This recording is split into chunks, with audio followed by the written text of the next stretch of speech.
With the full Ryzen family finally here, it's time to stop asking whether you should buy a Ryzen CPU and start asking which one you should buy. As it turns out, the answer is pretty simple. We ran every Ryzen 3, 5, and 7 CPU through a full set of synthetic and real-world benchmarks, as well as a string of gaming tests. And at the end of it all, we came to a surprisingly straightforward set of conclusions. First up, we ran the chips through a series of synthetic benchmarks. As expected, the higher-end Ryzen 7 chips with more cores tended to dominate these results. The Ryzen 7 1800X in particular managed to encode video and compress files much faster than less expensive alternatives. Whether it's a good value or not is a different story. Our gaming tests were a bit more interesting. The 3D Mark synthetical graphical benchmark scaled well with both the GTX 1080 Ti and RX 580 GPUs, but that's a best-case scenario for performance. There was a steady climb in average frame rate during both Deus Ex Mankind Divided and Civilization 6 testing with the higher-end GTX 1080 Ti, but not with the RX 580. With the GPU fully taxed, all of the CPUs, even the lowest-end Ryzen 3 1200, ran at almost the exact same frame rate. That's good news for mid-range system builders looking for a low-cost CPU, although the Ryzen 3 1300X offered a substantial performance jump outside of gaming over the most budget-friendly chip for just a $20 price difference. At the end of the day, actually choosing which Ryzen CPU to buy is super easy. Building a budget rig for gaming?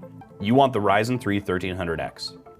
Putting a mid-range to high-end gaming PC together? Pick the Ryzen 5 1600X. Need a workstation? Then you want the Ryzen 7 1700. Intel still has some advantages when it comes to per-core performance, but whichever Ryzen CPU you buy, you'll be getting a chip that's extremely capable of handling today's modern workloads.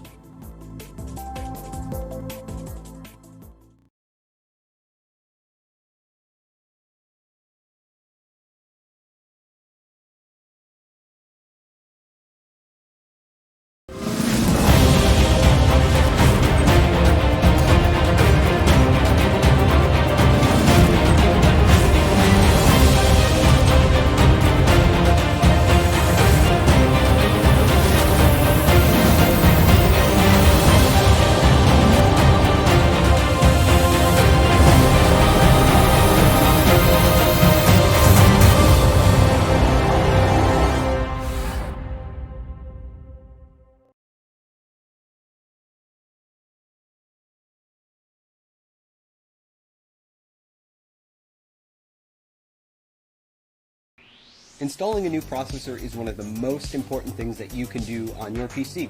It's the brain of the computer after all.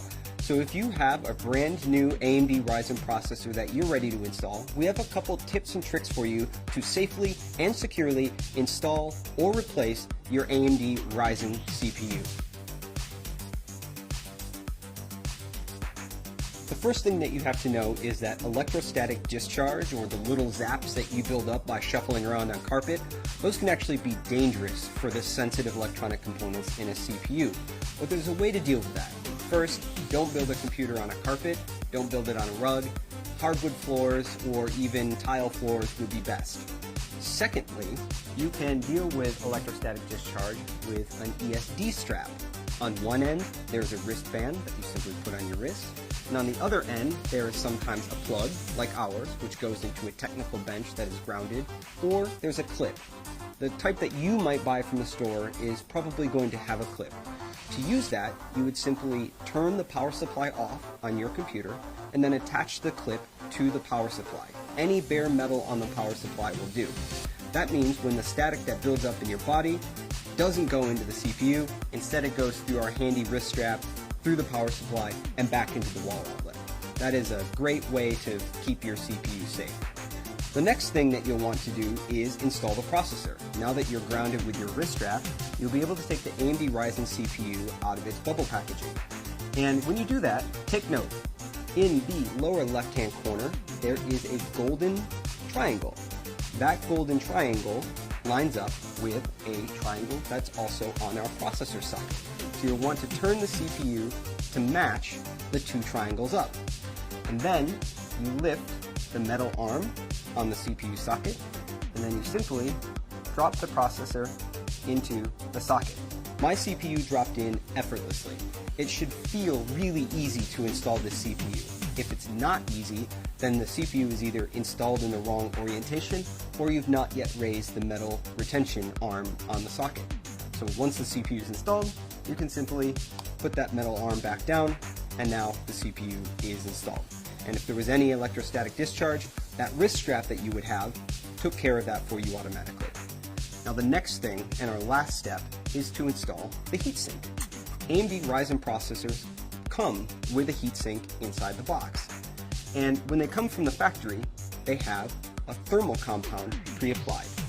That thermal compound ensures good heat transfer from the processor to the heatsink and out into the world. It helps keep your processor running cool and quiet.